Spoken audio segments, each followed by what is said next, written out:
এখন গাঁৱত দুজনী ছোৱালী আছিলে। এজনীৰ নাম আছিল ৰুণ আৰু আনজনীৰ নাম আছিল জুন। ৰুণ এদিন জুনহঁতৰ ঘৰলৈ গৈ আছিল। জুন আছিল বৰ ধনী ঘৰৰ ছোৱালী, কিন্তু ৰুণ আছিল অতি দুখীয়া ঘৰৰ ছোৱালী। ৰুণ বৰ অমায়িক আছিল, কিন্তু জুন বৰ অহংকাৰী ছোৱালী আছিল। জুন, অ জুন, ঘৰত আছনে? জুন, অ জুন, ঘৰত আছনে? অ কোনো, আছো মই ঘৰত। মই ৰুণ, তোক বহুত দিন দেখা নাই যে, সেইকাৰণে মই তোৰ ওচৰলৈ আহিছিলোঁ। অ আছো, তই বাহিৰতে ৰখ, মই বাহিৰলৈ গৈছোঁ। ইজনীক বা আকৌ কি লাগে? ভিতৰলৈ সোমাই আহ। কচোন, কিয় আহিলি? কি লাগে? একো নালাগে জুন, তোক বহুত দিন লগ পোৱা নাই যে, সেইকাৰণেহে মই আহিছোঁ। বহচোন বহ, মাটিতে বহ। ঘৰটো এইমাত্ৰ মচি থৈ গৈছেহে, পৰিষ্কাৰ হৈ আছে দে, একো নহয় বহ। এনেও মানে ড্ৰয়িং ৰুমলৈ যাবলৈ কাৰণে তোক লৈ গ'লোঁ হয়।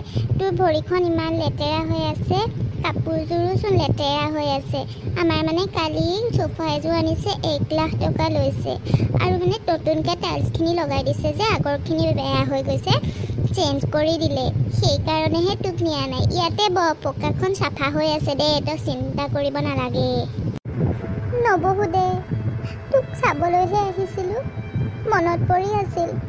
মোৰ তেনেকৈ লগ নাই যে, সেইকাৰণে আহিছিলোঁ। তই আকৌ সেইটোতে কান্দিব লাগেনে? মই তোক বেয়া ভাবি কোৱা নাই নহয়, তোৰ ভৰিখন ইমান গন্দা হৈ আছে, সেইকাৰণেহে মই তোক কৈছোঁ, তয়ো বৰ অলপতে কান্দ দে। মই কান্দা নাই অ এইজনী, এনেইহে চকুত কিবা এটা সোমাল চাগে। হয় চাগে দে। আৰু কিবা কাম আছিল নেকি ক? মই মানে বিশেষ কাম এটাত বিজি হৈ আছোঁ। মই মানে এফালে যাম মাহঁতৰ লগত। আজি মানে মই মানে শ্বিলং ফুৰি আহিম, ইয়াত ইমান গৰম, মই থাকিব নোৱাৰোঁ। সেইকাৰণে কিবা কাম আছে যদি ক, নহ'লে মই ওলাওঁগৈ। নাই দে, মই যাওঁগৈ, তই যা। আমাৰ দুখীয়া মানুহ আৰু কিনো আৰু। হ'ব দে, তোক আহি ডিষ্টাৰ্বহে কৰিলোঁ চাগে, বেয়া নেপাবি, মই যাওঁ।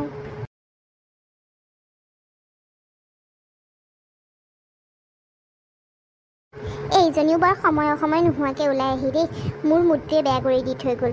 কি যে গন্দা মানুহবিলাকত মোৰ লগত ফ্ৰেণ্ডশ্বিপ কৰেহি নহয়।